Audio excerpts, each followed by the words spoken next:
I try to teach her, but You speak French also, or no? You guys speak French? nah, they don't. It's amazing. Your kids are really smart. It's genetics. When I was growing up, Oh, look at when I was that. growing up, Getting ahead of ourselves. no Yiddish, no Hebrew, the shop is in the corner. You should have been like your grandfather, speaking 25 languages. I mean, I can speak a lot of language, a lot of different words in a lot of languages, but I had to do it myself. No one taught me. Like, no one had to talk to me like you or a Alba like you. Yeah, it's funny. When I learned to go to Japan, I spoke Japanese fluently. How's it? Don't remember going to Japan? Oh. You know what? I got taste it. I got taste it. A lot of people saying, I can speak Japanese. Really? I can't really say. Blah, blah, blah. Japanese is good. Yeah. Yeah, Japanese is easy. Everyone can speak. Easier. Everybody can speak Japanese.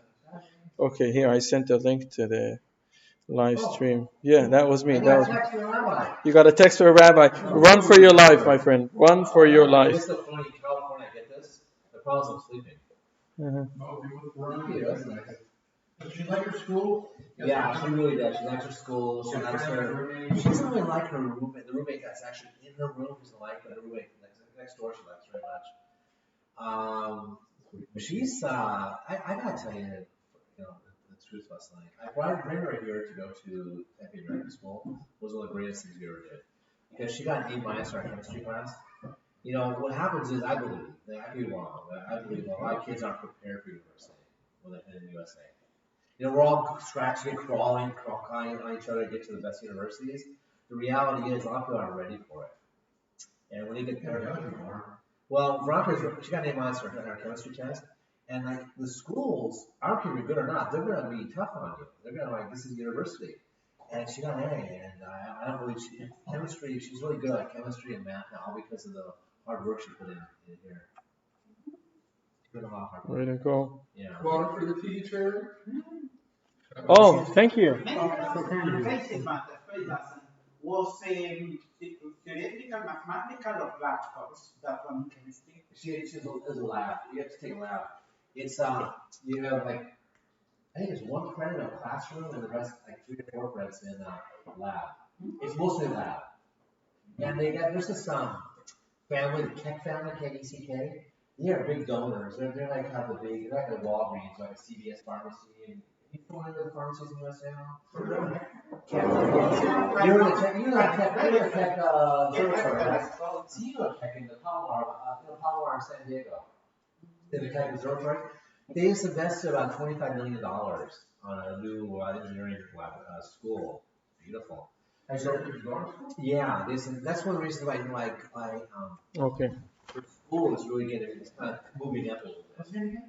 It's called Chapman University. It's moving up. They have this. Is that the one by Disneyland? That's the one by Yeah. Disneyland? And also the engineering guy came over and talked to us. Like he gave this big speech. After the speech, And your body language. He says, I want to do environmental engineering with you. I want to study with you. I'll bring you in with a couple other people. That's what I want to do next year. Not this year, next year. Okay, so we're happy Richard is back. Everybody knows Richard is back. Now I just said it. You forget to do that, and you go do like this. Yeah, you were online. Do you Yeah. remember that? Oh, yeah. Everybody remembers that. Oh, okay. We'll keep it for the end. We keep the best for the end. You got some cake? Oh, by the way, whoever is listening at home, there's cake here. Well, there is no more cake because Richard is back. So,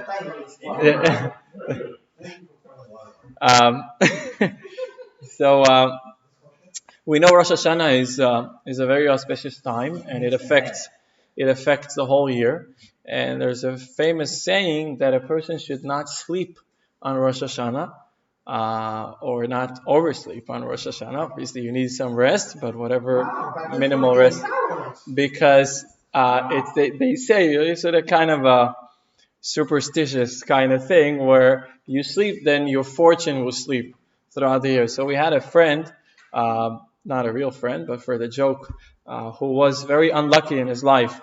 And then, everything he'd start a project, he would always fail. He's going to buy Bitcoin, and the Bitcoin goes down the drain. He's going to invest in real estate, and there's a civil war in that place, right? So one day on Rosh Hashanah, he decided he's going to get a good sleep. So his wife told him, what are you doing? You can't sleep on Rosh Hashanah. Your fortune would sleep. So he said, with a fortune like mine, we should better sleep because anyway, everything he does is misfortunate. Um, Jewish religion has a lot about beginnings. Well, the whole world is about beginning, right? There's a famous saying: "You don't get a second chance to make a first impression," right? Like my first impression of you was very positive, and then whatever silly thing you'll say won't change it. I was just using you as an example, of course. Nothing. It's illustration. Nothing is related to. Um, so the first day of the year, which we are very rapidly approaching on Sunday, is it's actually Monday, Sunday night, is Rosh Hashanah, and it obviously has a great impact over the way our year is going to look like. And the Rebbe Ayat elaborates about it, and we see that, in fact, it's not only about this day.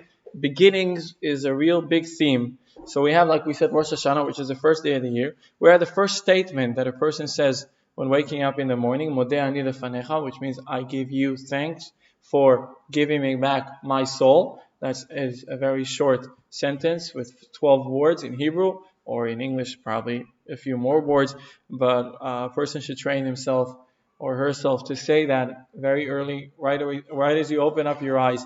My kids already know that, and a lot of people in this world also know that. The first thing you say when you open your eyes is give gratitude to God. We know that there are cases where people go to sleep and never wake up. Of course, running to hospitals and checking what went wrong and what was it. But at the end of the day, every new day is a gift, and every new day is something we need to appreciate. So to express that appreciation, we say that statement very early in the morning when we wake up. Of course, when you wake up late, you could say that too. Sure, This is very important. sure. First of all, there's 10 prayers, brachas. One is waking you from the dead, it says, but that's in actuality means waking you from your sleep. Right. So dead actually means sleep. Sleep is, it says in the Gemara, sleep is 1/60th of death. Yeah, 60th. 1/60th of death. Yeah. But I what's know. the actual prayer they say in the morning? You say Modeh ani. That's just a statement, just one sentence. Modeh ani lefanecha, which means I th- Which number I is give that? you Or thanks. is it number No, two? it's the first thing. It says, no, I know that, but it says the one of waking from the dead, that's the eighth prayer. Oh, the one that's waking up from the dead with That's in the Modani, isn't it? no, The brachas, the brachas. that's later. That's I want to say the word thing. Machzir Neshama, yeah, who restores souls to dead bodies. That's the last. I offer thanks to you, living and eternal King, for you have mercifully restored my soul within me. Your faithfulness is great. That is total. Yeah, that's what you do. That's what you utter when you wake Can I up. say one more thing too? Sure. The Rebbe, one time I saw one child that I taught. So Rebbe said, teach your son Modani. And within a week, you give us coffee. Really? Yeah, I didn't know that that's one thing the story. Rebbe said. I didn't know that You know, story. because a lot of people say this kid has wording problems. Say Modani and guess what? Mhm. Well, I don't know if it's magic or not, but it worked for this child. Yeah. Mhm. Another beginning is what Richard likes the most, Rosh Chodesh, because Richard knows the reading for Rosh Chodesh. You probably heard that once or twice. Rosh Chodesh is a new beginning, a new month. So just like we have a new year, we also have somewhat of that every month when the first day of the month.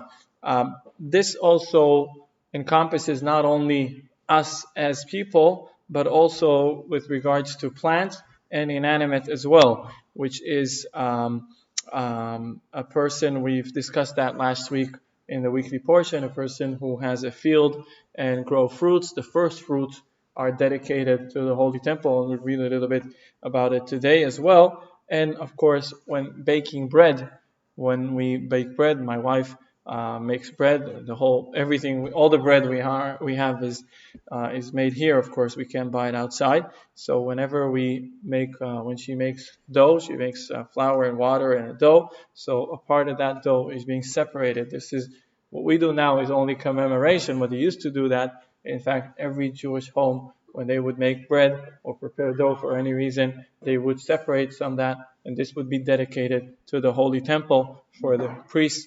Remember, the priests were the servants of ours. They had represented us in front of God, so they were not allowed to work. They were not allowed to have a day job. So everything they had was because of the support of the community. So we have from the inanimate, which is the bread we eat. We have from the plants, which is we just said the fruits that are growing on your tree, the first fruits are going to Jerusalem, and even from the animals, when a person's animal gives birth, the first, whatever it's called, a calf or whatever, or I don't know the word for that. It's not a baby, but a baby is only for humans, right? You don't say a kid. Okay, so this would be dedicated. This is called Bechol, which is firstborn.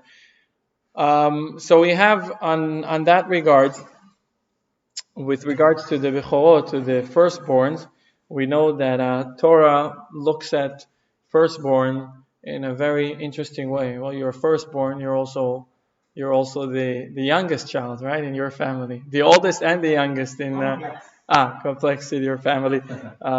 So are you're the oldest? No, you. Okay. Are you the I'm oldest? the second oldest. My Kabbalah brother, the genius, the moneymaker, the happy guy. Oh, look at that. Oh, here we go. You took it out. Do you want, Marty, do you want to put that thing next to me? Or would you, like, okay. If you need me to help you with this, pleasure. No, thank you. Uh-huh. Okay. Let's look. I skipped that. Anyway, here's a letter from the previous Rebbe. The previous Rebbe? No, in Friedrich Rebbe, in Yiddish it's Friedrich Rebbe. The main service of Rosh Hashanah is Kabbalat Ol, a Jewish concept which has no secular parallel. The concept is that accepting the yoke of heavens, or in Hebrew, Kabbalat Ol Malchut Shamayim. What do we do on Rosh Hashanah? Kabbalat Ol. What is Kabbalat Ol? Accepting the yoke. It is a way of acting that derives from our obligation to God rather than out of love or fear to Him. This is why on Rosh Hashanah a person should be busy with reciting chapters of Psalms at all times. Refrain from sleeping as much as possible. You hear that, Richard? And avoid engaging in small talks or useless conversations, just like a servant who has no time to rest but has to service his master. Rabbi Ayat goes on and says, Rosh Hashanah, the beginning it's a nutshell. Everything is nucleus, right? Every single minute of Rosh Hashanah later elaborates to a day or a week in the whole year. So then the way you conduct yourself in Rosh Hashanah really makes a difference on the way your year is going to look like. I noticed there's a lot of holidays where we're asked not to sleep. For example, what's the Shavuot, right? Shavuot, we don't sleep at night, right? We study all night. And we're supposed to sleep a little bit or sleep, no sleep. What are we supposed to do? Well, without sleep at all, it's not going to work. So sleep. We studied. Remember, we stayed here till the morning and so. While these traditions of not sleeping on some holidays, I don't always follow it. Don't you? The one on Shabbat, I don't know. Yeah, we always have a nice. We had actually a nice study session this year. It ended like 4 a.m. or something. This one is about saying songs. Also, it's reciting songs and studying. Right. Indeed. That's wrong with you. Okay, so what about? We missed you.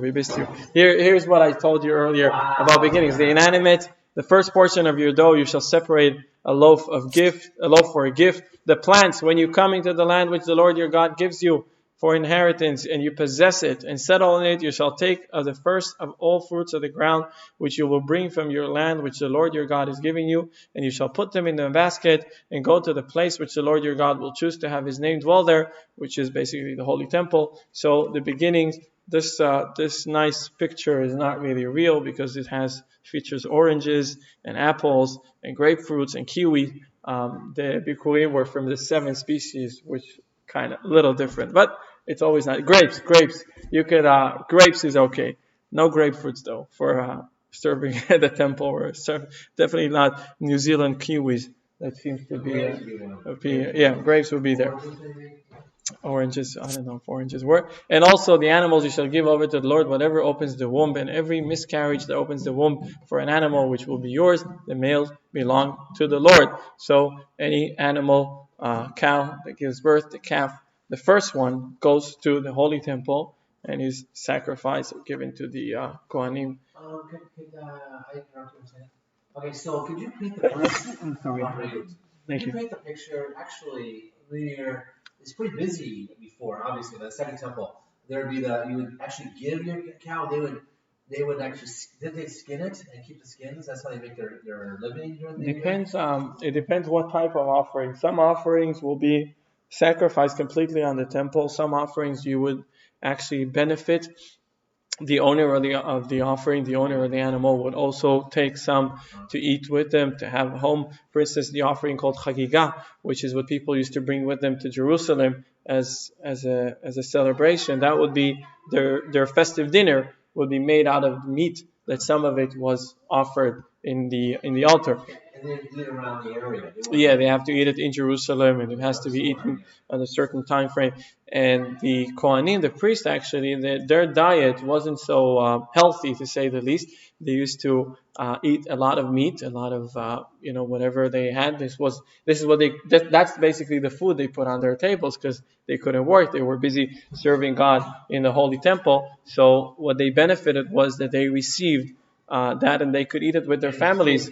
Right. So in fact, the Kohanim were treated, and that's one of the secrets they had in the temple. There was one family, I forget the name now, that was in charge of no, not Cohen, nice one, that was in charge of putting together some sort of remedy or formula that the Kohanim would consume it, and that would help balance their diet because eating so much meat, and there's fat and there's cholesterol, and there could be serious health implications for that. So there was a group of Kohanim that used to prepare that remedy so the other priests would enjoy in order to balance their diet. So I'm not sure what was maybe some nutrition, some.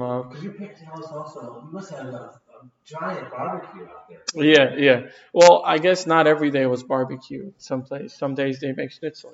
It's not every day. People bring their meat so they could cook out there too. Yeah, well, not within the purposes of the temple, outside the temple, but I guess, yeah, Jewish people, they sell barbecues around. Yeah, I guess that was, or you could have a nice, fancy kosher restaurant for Kohanim. Sacrifice that definitely the offerer would eat the sacrifice of Pesach. Yes, absolutely, right? Pesach is a beautiful example. Abechor, v'maaser, v'apesach, kodashim karim. Bechor, this is the offering of Bechor. Bechor means firstborn. So that is also another type of offering that the owner, I think, also could benefit from. That's Bechol. That's Lamed. And there's Bechor with a Resh. Yeah. I'm sorry. Yeah, of course I said If you Bechor. were here, this would all be confusing. Yeah, we'll all be confused. I'm eyeballing you. I'm eyeballing you. Don't you? I never began. I didn't help. Did I tell you he missed you? He did not. I lied. Hello. You could go to school. Yeah, because I talk too much. Why would that surprise you? Okay, here's human beginnings. You say Bechor. Here is Bechor, firstborn. For originally the service was performed by the firstborn, but when they sinned by worshipping the golden calf, they became disqualified. The Levites who had not committed idolatry were chosen in their stead. And here is another quote: "Sanctify me, every firstborn, every one that opens the womb among the children of Israel, among men and among animals. It is mine." And another quote: "Rather, you must acknowledge the firstborn, the son of the despised wife, and give him a double share in all he possesses, because he, the firstborn son, is the first of his strength. Then he has the birthright." What? That's the thing. But I'm not sure that word's adultery. Adultery. Idolatry. Did I say adultery? I'm sorry. No adultery. Pidyon haben. Okay, I'll tell you the ritual. Look at this. You're ruining my class. You're getting ahead of me. I know you mean business. That's why I have to adhere. I must adhere. I know you mean business. You've done it before. Okay, a firstborn that is born. A boy, firstborn boy. Our twins, Mendy and Mushi. Mushi came out first, so we did not have that ceremony. So the ceremony is that when a baby is born, yeah, the first one opens the womb. That's very little. The one who opens the womb of the mother. So if it's a boy that is born first, and the family, neither the father nor the father, neither the mother nor the father descends from Levite, from Kohanim, Kohen or Levi. So then, the after 30 days, the baby is taken to a Kohen, and the Kohen offers a great deal. And he said, "What would you like better? Would you like to keep your son, or would you like me to take the son and I'll give you 5 shekels?" Which one you would like? Five, not 5 bitcoins, 5 shekels. Okay, keep in mind the currency, and that would be a question, and the answer would be, on most cases, of course, not all cases, yes, I'd like to keep the baby. Oh, if you like to keep the baby, then give me it's a trade-off. Give me the value, and now those 5 shekels are contributed to the Holy Temple. Nowadays, the 5 shekels are not contributed anywhere. They go to some charity cause. I'm not sure what exactly. Maybe somebody should launch some sort of investigation. And where did all the 5 shekels? Where did all the 5 shekels go from all the firstborn? You need a coin or you need A coin. It has to be done by a coin. Yeah. Cohen has, and it's a whole ceremony. It's actually a very interesting ceremony, and it's a mitzvah. It's a mitzvah to attend. 30 days. That's 30 days after the birth. Yeah, 30 days. So even human beings, we also have that beginning. Interestingly, the reason is written here. Initially, the firstborns, the first of every family, were the ones designated to work at the temple. But unfortunately, because of the golden calf, and because the only ones who did not sin, who did not participate in the celebration of the golden calf, were the tribe of Levi. So then God said, instead of taking the firstborn, we're going to take the tribe of Levi, and hence we have Levites, Kohanim, all derived from the tribe of Levi. So in fact, the firstborns had lost, so to speak, their merit to serve in the Holy Temple. And here's a little description of the mitzvah of Bikurim. So we were reading about it last week. Do you have a microphone you want to put next to me, or you're okay? You're hearing me well? Yeah? Okay. So Bikurim, what is behind this mitzvah? As we said, the mitzvah is a person goes down to his field. Let's read a little bit about. Here's what Maimonides said. These are the pictures of the 7 species that Bikurim apply for. We have wheat, we have barley, we have grapes, figs, pomegranates, olives, and dates. Maimonides' laws of Bikurim. How should one separate the first fruit? A person descends to his field, sees a fig tree, a cluster of grapes, and or a pomegranate tree that has budded, and ties them with a reed. He should say, "These are the first fruits." They become designated as first fruits, even though they are attached to the ground after they have been given that title, even though they have not ripened entirely. Okay, so this is even before the ripening of the fruits. This is the marking of those fruits. Later, when it will grow and it will ripe and it will be worthy of eating, then this will be picked. Because you're vaccinated before they're ready. Yes, but you have it sprouts. It's already starting, but it's not yet ready. So you go out there and you bring that. What lies behind this process? Our interpreters are saying something interesting. That this phenomenon, this idea of Bikurim, is to fight amnesia, to fight us forgetting things. You see, people tend to forget. We tend to forget a lot of things, right? Specifically, if you're working in a company, a person was promoted, and they give thanks to their boss for the promotion. 6 months down the road, they don't know even what happened, right? They forget about this whole thing. Oh, you remember I helped you when you needed help. You remember you called me in the middle of the night and I came, and I have to remind you those things, not me to you, but generally we tend to forget, specifically when we owe favors to people. Oh, when we owe money, that's also a different issue when we tend to forget. And the forgetting is real, by the way. When you owe someone money, you forget. They don't forget, but you forget. Yeah. Trust me from a Chabad rabbi's experience. No, thank God. I'm not in debt and I don't owe anything to anyone. It's like I have people owing me, but thank God. Thank God.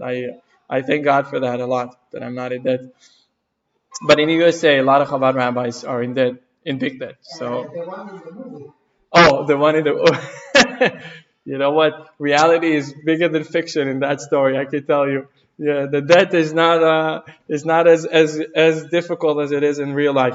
Anyway, so what happens is we tend to forget. Here's a simple example. A person wakes up in the morning, goes out to the field, when he plants the seeds and he works hard, right? He wakes up every day at 5 o'clock in the morning and he goes and he does everything he can. And finally, when the trees bear fruit and we are in the end of a process that started and took a while to get to, a person might forget that in fact it's all a result of the blessing of God. Rain came, right? Rain is not dependent on us, as we know, and a person might forget his partner, so to speak, which is God, which brought rain and brought the blessing. So, in order to fight that, we have to bring those fruits to Jerusalem. And here's how it used to be. There was a whole procession. How was the first fruits brought to Jerusalem? All of the inhabitants of the towns in the regional area gather in the central town of the regional area, so they will not ascend to Jerusalem as individuals. For Proverbs teach the glory of the king is among the multitude of people. An ox with his horn glazed with gold leads the procession. A crown of olive branches are placed on his head to publicize that the first fruits come from the 7 species for which Eretz Israel is praised. A flute plays before them until they arrive close to Jerusalem. They walk the entire way and proclaim, I rejoiced when it was told to me, let us go to the house of God. So there's a whole story happening. It's not just an individual giving fruits as a gratitude. There was a whole ceremony around it. And in fact, there was a speech that was said. We touched upon it briefly on Shabbos when we spoke about that speech that we say. You remember, Richard? We spoke about the speech that is recited when a person brings the offering, the Bikurim, and we were saying about it. So here's what the Akedat Yitzchak explains about this whole speech. He says like this: a person is always to remember all that they have comes from the Almighty. It is not our strength that brings over us to success. Rather, it is God's blessing. This concept is very easy to be forgotten. Therefore, all of the above is practiced to remind ourselves of God's grace. So we have to do all these actions, and actions is something that you do, not something you think about or contemplate about. All these actions are just there to train us not to forget. Why are we worthy of everything? We have managed to get to an achievement, and we should not forget that it is the blessing of God that had brought upon us those achievements. Indeed, our efforts are not meaningless. Our efforts are very important. But usually when we are at the end of a project, it is easy to forget the people who helped us. You could see it, by the way, when after somebody publishes a job or a book, and they would write at the end acknowledgement, I'd like to give thanks to so and so and so and so, and the list is long. And then, in most cases, at least books I read, and to whoever I might have omitted by mistake. How could that be? Because, it took 2 years to write this book or to write this research. There were so many people, it's just impossible to remember. Somebody gave you a good tip, a good advice. You were looking in the wrong place, and somebody said, I think you should look there. You know what? That changed everything. You would be wasting another 6 months looking for something that doesn't exist. So those little advice, those little tips, as meaningful as they may be, are easily forgotten. And specifically when you're standing right by the end line, everything had come to conclusion, you have to remind yourself very clearly of how exactly you came to this. And here's how let me close the door for a second. Nothing to beat the laughter. I love the laughter. I can tell you, I love the laughter so much. You close the door. Yeah. No, I love it, but it's time. There's time for this. Okay, here's the speech. And you shall call out and say before the Lord your God, and Arameans sought to destroy my forefather. And he went down to Egypt and sojourned there with a small number of people, and there he became a great, mighty, and numerous nation. And the Egyptians treated us cruelly and afflicted us, and they imposed hard labor on us.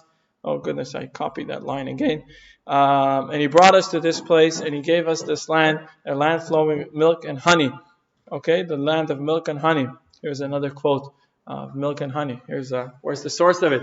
So, a speech who says, and in the speech you basically try to summarize everything. We started as a bunch of slaves, and we were almost annihilated, and it is God's mercy that we managed to get out of Egypt. All these miracles and wonders that took place in Egypt, by the Red Sea, through the time in the desert. Finally, we've settled in our homeland, in the land of Israel, and here we are giving gratitude for it, and showing how much we remember by doing this whole, like we said, this whole procession, and everybody has to come, and the ox with the gold horns, and we can't go by ourselves. It has to be we make a big deal out of that.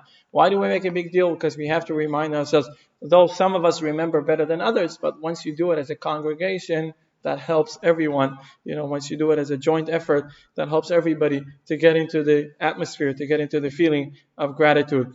And here lies an interesting question. Why do we have to say, where our Arameans sought to destroy my forefather, the Egyptians treated us cruelly? Of course, we had a long history, and a lot of it wasn't so exciting, to say the least. Why do we have at this state, when we are in the Holy Temple, bringing a basket of first fruits? Why do we have to remind of the troubles and the misfortune that took place with our people? And in fact, if we were to pick, if we were to pick from our history meaningful events, why would we choose these events over others, right?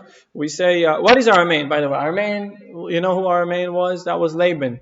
Laban, who wanted to, he basically took advantage of Jacob, right? He took advantage of Jacob. Jacob worked for 7 years, was supposed to marry Rachel. Lo and behold, Laban was the father-in-law, right? Lo and behold, at the day of the wedding, she's not Rachel, it's Leah. You want Rachel? Aha, smarty pants. 7 more years, right? And then 7 more years. And then finally Jacob is standing on his own feet. He accumulated enough money and property and goats and sheep and a whole flock. And guess what? He deceives him again. He takes from him whatever he had. And he said, this is mine, this is not yours, right? Why do we mention that? Why do we mention this Egypt, right? If we were to look at Jacob is Israel, right? That was his name. If we were to look at Jacob, he went through other things, right? His brother nearly killed him. Esau wanted to kill him after stealing the blessings from the father. You remember that story? If we were looking at the people in general, why we quote the Egyptians over other things? We had other nations that wanted to kill us. We had miracles and wonders that accompanied us in the desert, the pillar of smoke, the pillar of fire. We had Amalek that went through a really serious war with us. Why do we quote these things over others? So the Rebbe says something very interesting. He says, when a person feels a certain excitement, it is very easy for that person to compare it to a similar situation where he was or she was, but then the situation was far worse than it is. And in fact, we have times where the Jewish people as a nation were almost there, but not quite, right? So we have when Jacob had to run away from his brother, Esau wanted to kill him. He got to Laban, and apparently everything is okay. He's got a job, right? He's got a workplace. He knows what he's doing, and he's getting married. He's going to have kids. Everything is settled, but not quite. But all of a sudden, we have this guy Laban who does everything to deceive and to deceive. And to go around. And the same things, right? In Egypt, when Jacob settled in Egypt, and it seemed like that's it, no more famine, and my son is the king of Egypt, and they were settled in Goshen, which is a different part of Egypt, and it seemed like everything was right, but not quite. So a person would like to remember not the situations when you were down under, when there was no chance. You like to remember, sometimes when you try something for the first time, you can't make it. The second time when you could make it, or the third or the fourth, everything floats. Remember, I was right by the finish line and I didn't cross it. I was right there and I wasn't enough. I almost bought what I needed, but I couldn't afford it. Those are the events that usually float in your mind right away. Those are the events when you were almost there, everything seemed to be on the right place, but then it didn't. Finally, when everything falls in the right place, that's when you remind yourself. So he says, the Rebbe brings it here. It's the reading of Bikurim. We say about Laban chasing Jacob. We say about the enslavement in Egypt. And that's what the Rebbe explains. Since the purpose of Bikurim is to give gratitude to God for giving us this land and for letting us settle here permanently, this is why a person should mention occasions in history which we were settled but still not achieved peace and tranquility. Quite the contrary, we were in a danger of extermination. These were Aram and Egypt. And it is only due to God's grace that we were spared. Even in Egypt, by the way, there's a very interesting commandment. We read about it 2 weeks ago. לא תתעב לא תתעב אדומי כאחיך הוא, לא תתעב מצרי כי גר היית בארצו. You should not despise Egyptian. You should not, if you see an Egyptian person, you should not have hatred towards that person. Why? Because you were a guest in his country for 400 years, 210 years, 86 years, all the versions of, remember all the numbers that were suggested. So since we were guests in their country, some guests, they kicked us in the butt and they tossed our kids to the river. Nevertheless, you resided in his country, so then you should not despise him. You should not have the feeling of hatred towards that person. So even Egypt, as we say, the Jews had settled there. This was home for 210 years at least. This was home.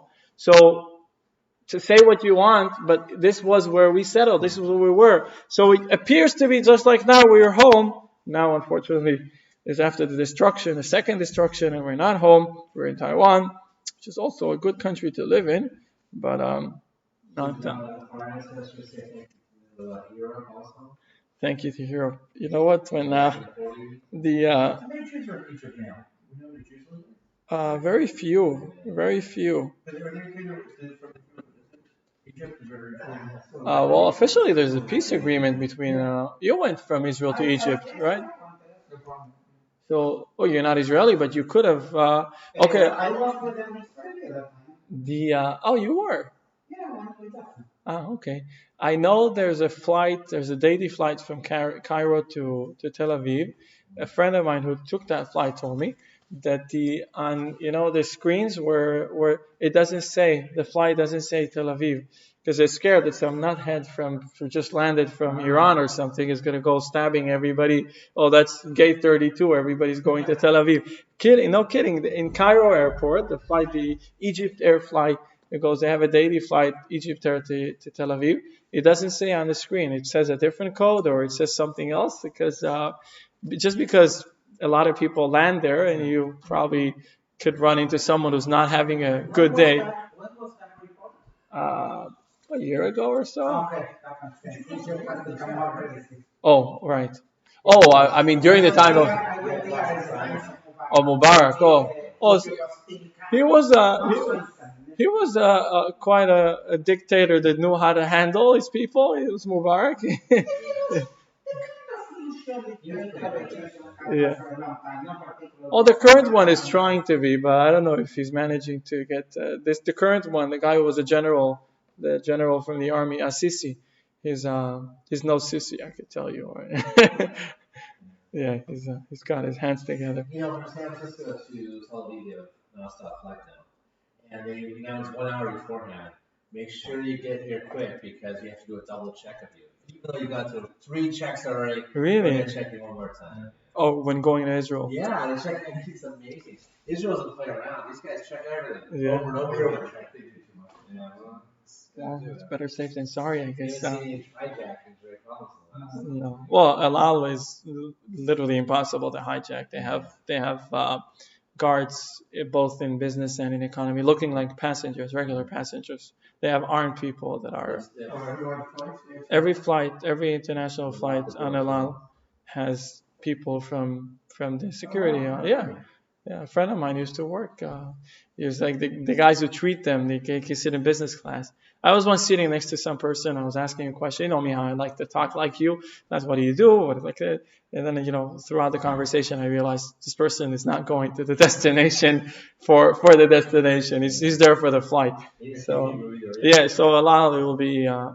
I wouldn't dare to say impossible, but very unlikely. That's the reason why they charge premium, because they're gonna get you there. It might be not on time, but they'll get you there in one piece. That's. Did I order? Did I order? Or did he order a kosher? Well, guess what, Smarty Pants? All meals are kosher. Oh no, you could get a special kosher, super kosher meal. You know how.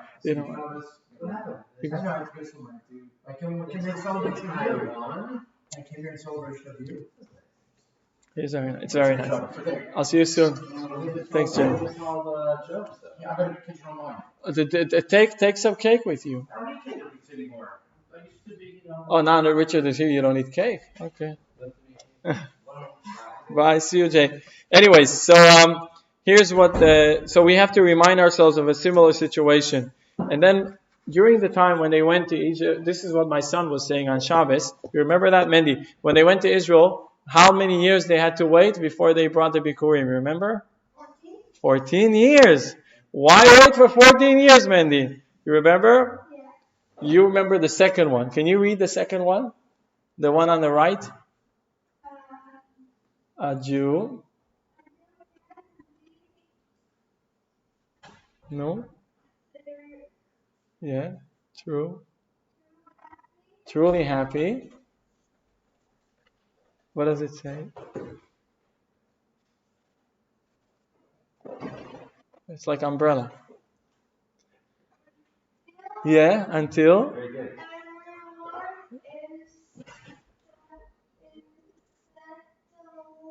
Yeah, until everyone is settled. I'm your English teacher. I'm proud of myself. Yeah.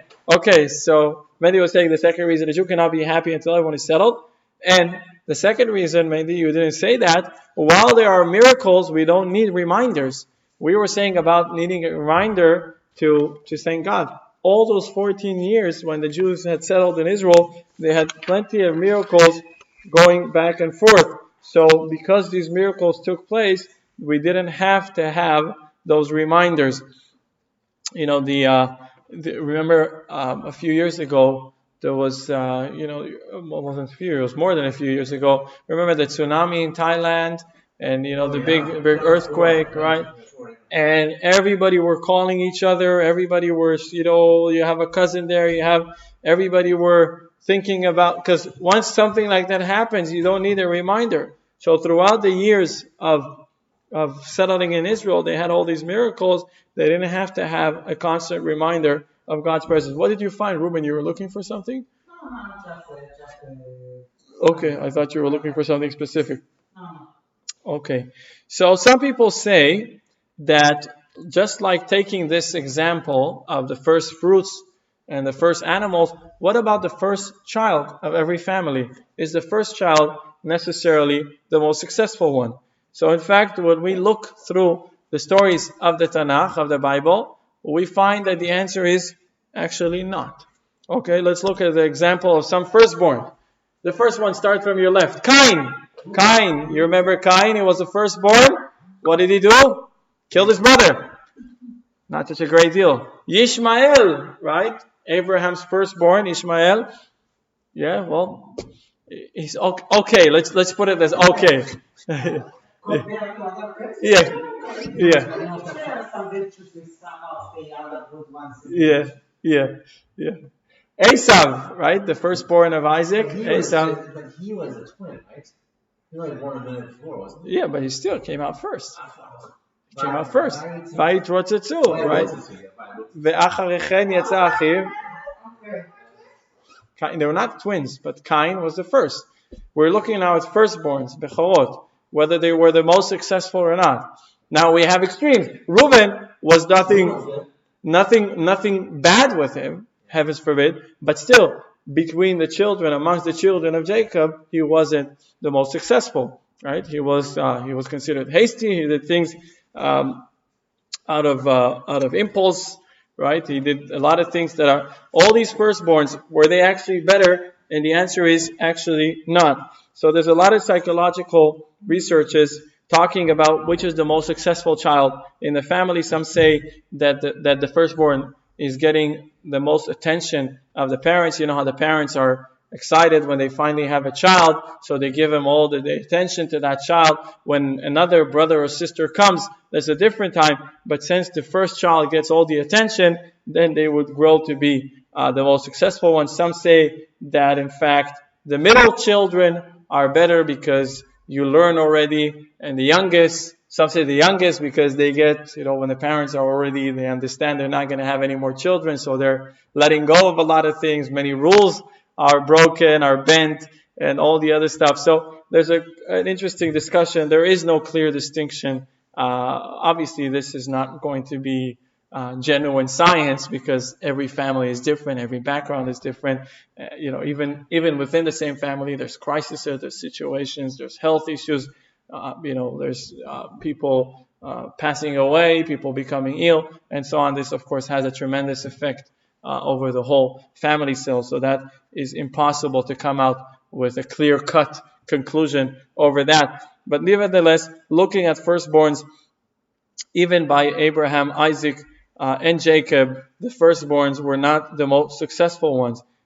In fact, even the 7 shepherds that are called of Jewish people, other than Abraham, Abraham was actually firstborn. Isaac wasn't the firstborn, so wasn't Jacob. Joseph was not. Neither Moses, Aaron, or David, King David, was also not the firstborn. In fact, Miriam was older than Aaron. Um, so with that regards, it has to be stressed because it doesn't mean that a person's firstborn child is going to be the most successful. I mean, obviously, every parent wants all his kids to be successful and to make good things in life. And in fact, what is so special about the firstborn? Again, not necessarily the most successful one, but there is something special about the firstborn. Everyone knows how it feels to do something for the first time. When you do something for the first time, it is special and it is something you remember forever. In fact, the firstborn is the one that makes his parents into a family. When the first child is born, either a boy or a girl, it doesn't matter. When the first child is born, before the child is born, you have one individual and another individual who sign a contract to say it in kind of different words, and they decide to commit themselves to each other and to stand for each other, to be there for each other. But until the first child is born, it's not a real family. It's not, when a child is born, that changes the status of both parents. That changes the individual to a father, the individual to a mother.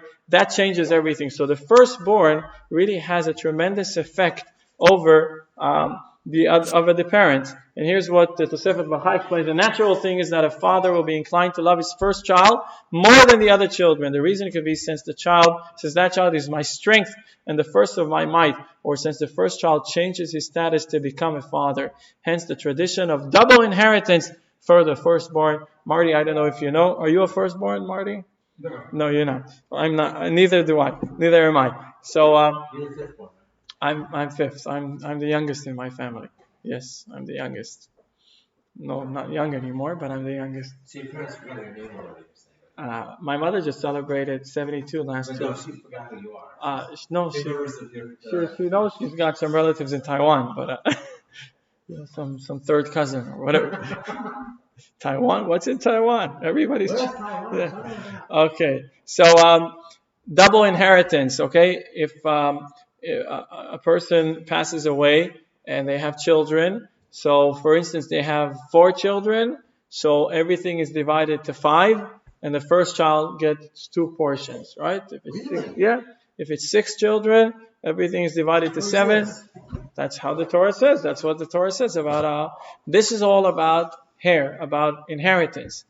If a person does not wish for this, they could, before they pass away, they could give whatever they want as a gift to whoever they wish, right? They want to inherit, they want to give their number 3, they want to give the house, and number 4, they want to give the yacht, right? And number 5, they want to give the other house in some other place. They can do whatever they want. But if a person passes away without leaving clear instructions, or even if they have left clear instructions, those are void.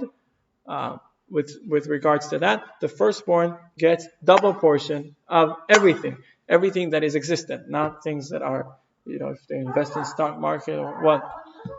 You're not a firstborn, Mindy. I'm sorry. Mushi is. I don't know. Why you're asking? Okay, perhaps. Why you're asking? Something you thought of? It was the yacht. I parked it in La Jolla. So if you have ties in La Jolla, Mendy, you should try to get there to redeem my yacht. Anyway, so the first thing, everything that happens on the first time is very special. Here's what Yeshayahu says, the prophet says, a parable about the Jewish people, and his glorious beauty shall be the young fruit of an inferior fig, which is on the head of the valley of fatness, as a fig that ripens before the summer, which if the seer sees it, he will swallow it while it's still in his hand. That's what Yeshaya says.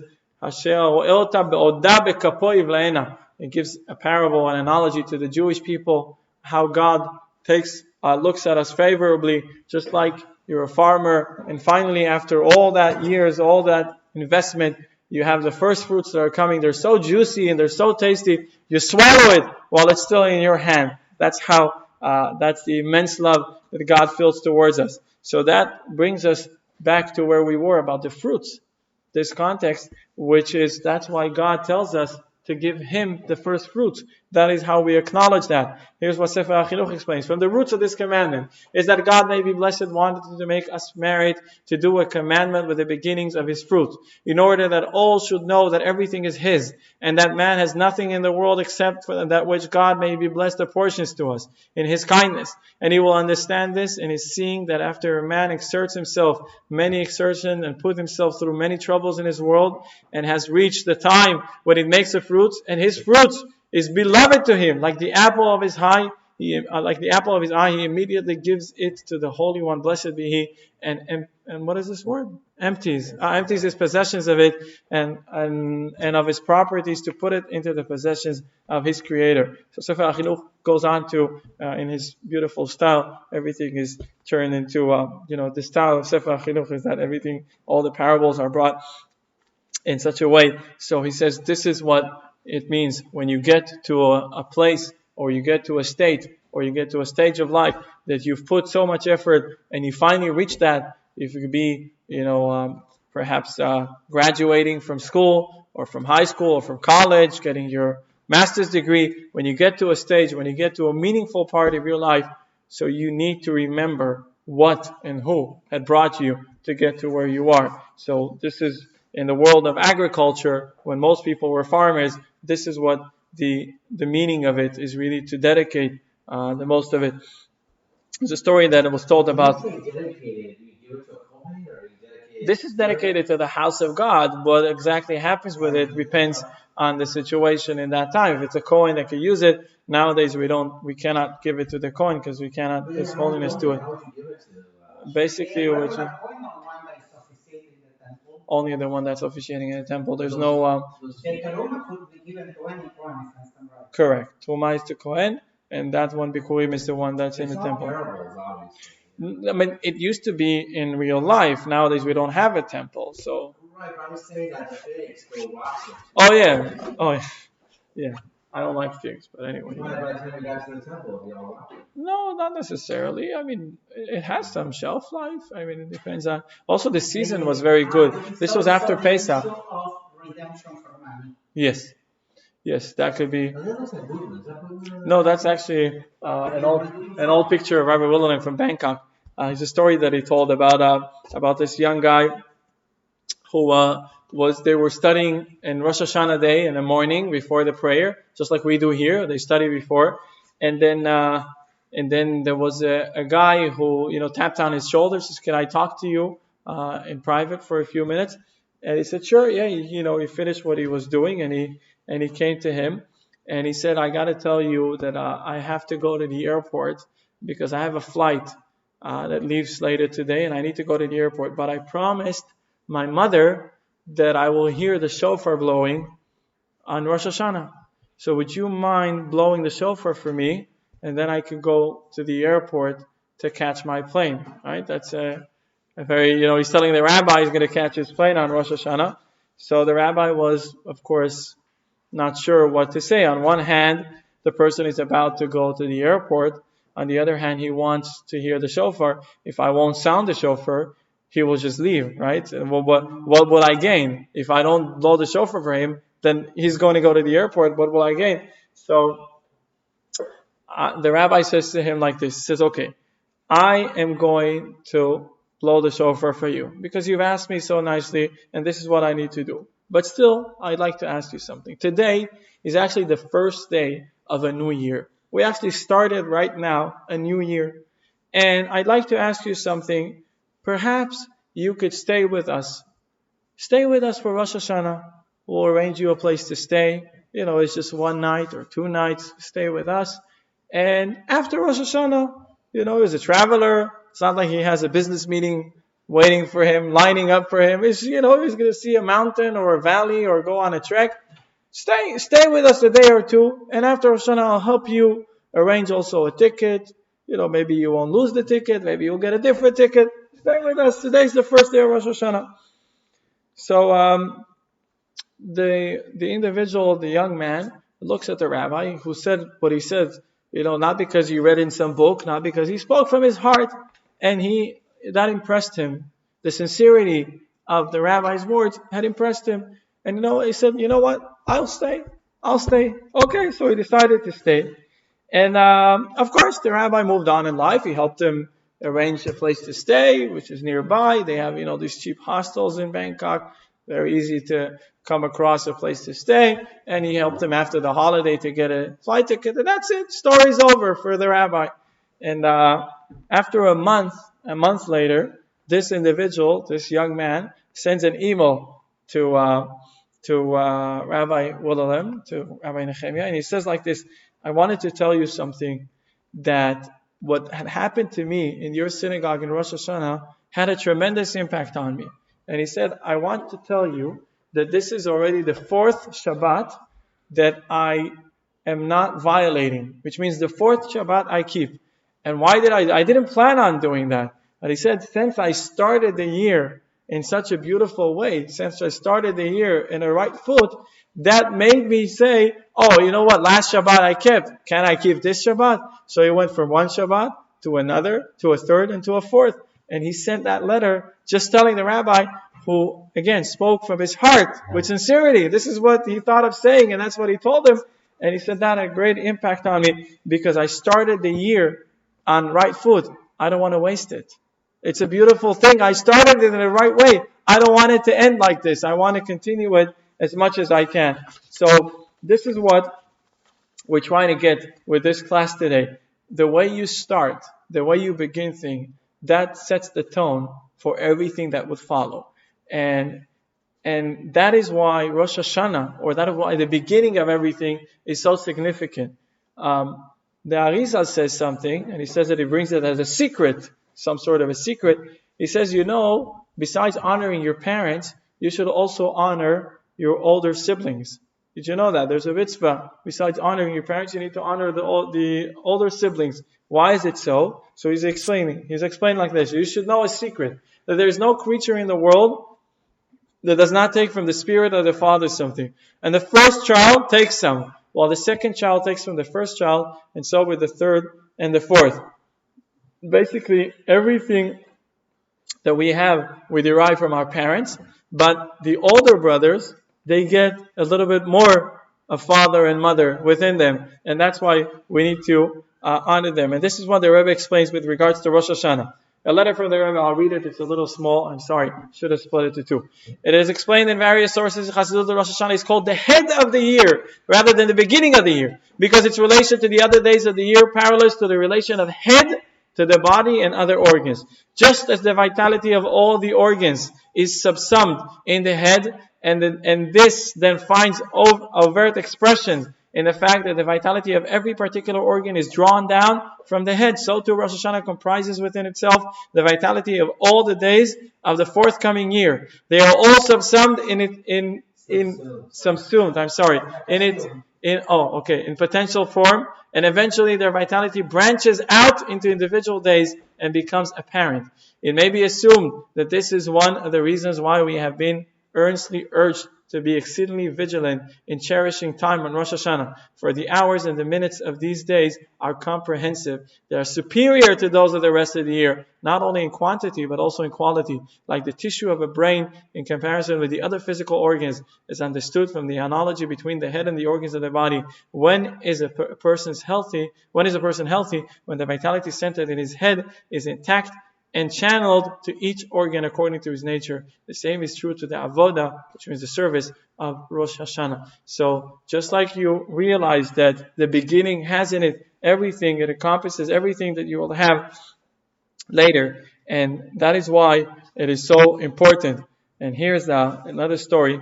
As I can show you a video. There's a story about the rabbi of Bnei Brak, the late rabbi of Bnei Brak. His name was Rabbi Kahanman. Rabbi Kahanman was a very famous Jew. Other than being a world-renowned scholar, he also had a life project that he was involved in after the end of World War II, after the end of the Holocaust. I don't know if you know that many families in Europe who made efforts to save their children, what they did was they have given them to Christian families and to Christians monasteries, right? And that would probably, last place the Nazis would go look for Jews is by the Christians.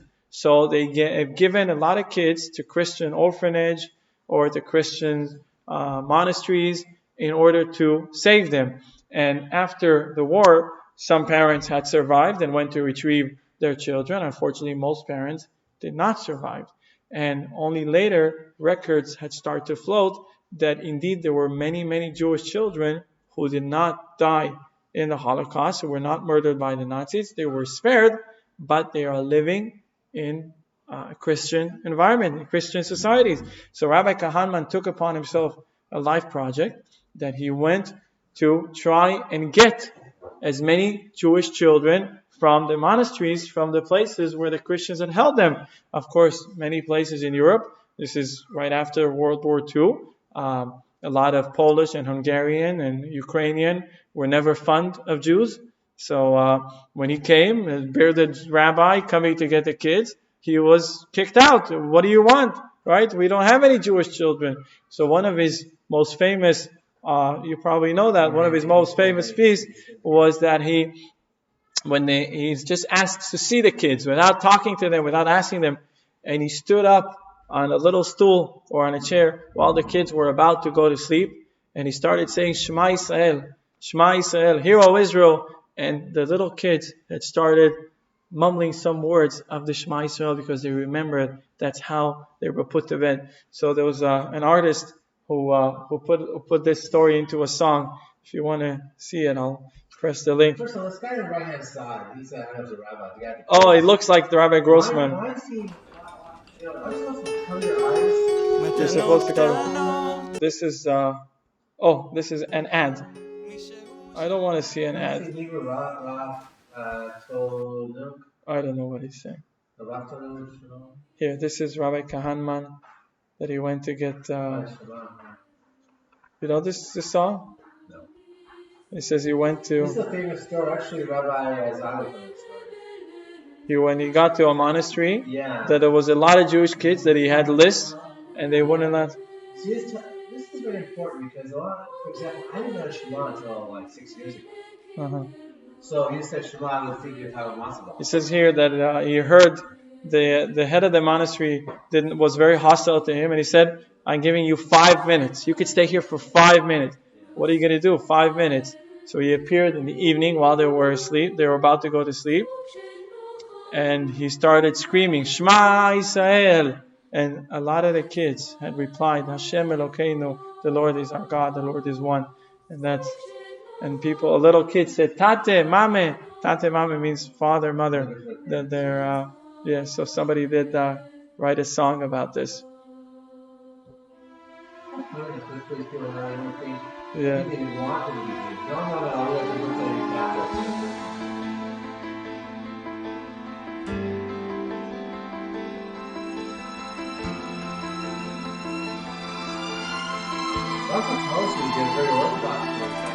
He raised his hand to wave goodbye, saw the pain in mother's eyes, who left her little precious boy of 4. Want me to put the subtitles? Of ash and stone that preached a faith unlike his own. Perhaps he just may yet survive this war. In the shadows stood a man in black, My child, he said, you must not look back. Not look back, not look back. Yet one image lingered, the tears on her face, and mother's words from their last embrace. Shema, Shema Yisroel, know that there is but one God above. When you feel pain, when you rejoice, know how it longs to hear your voice. Hashem Elokeinu, Hashem Echad.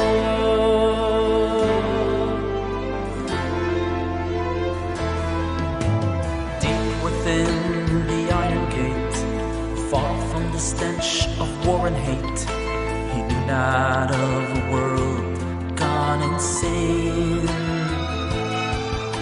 You must believe us, he was told. Our faith alone can save your soul. Please let us heal your wounds and ease your pain. He tried not to forget his past, his home, but he was so very young and all alone. While visions of a stätte, once vivid and clear, began to fade and all but disappear. Shema, Shema Yisroel,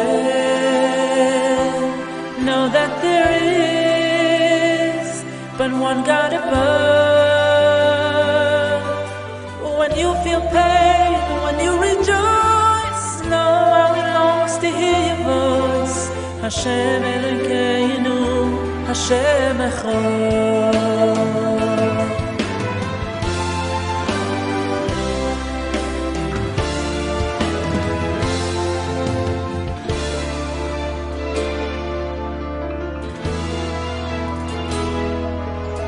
The winds of war had finally passed.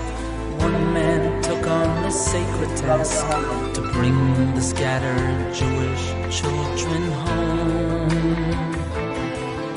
He traveled far from place to place, a quest to reignite the faith of those sent into hiding long ago.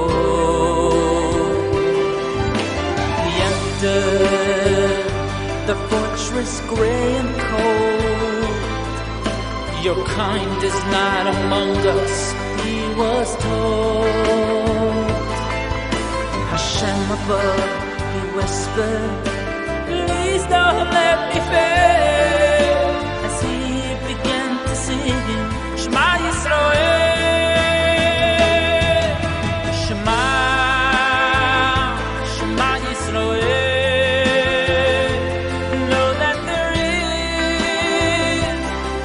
God above. When you feel pain, when you rejoice, know how he longs to hear your voice. Hashem Elokeinu, Hashem Echad. Shema, Shema Yisroel, know that there is but one God above. When you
That's here. That's Rabbi Kahanman.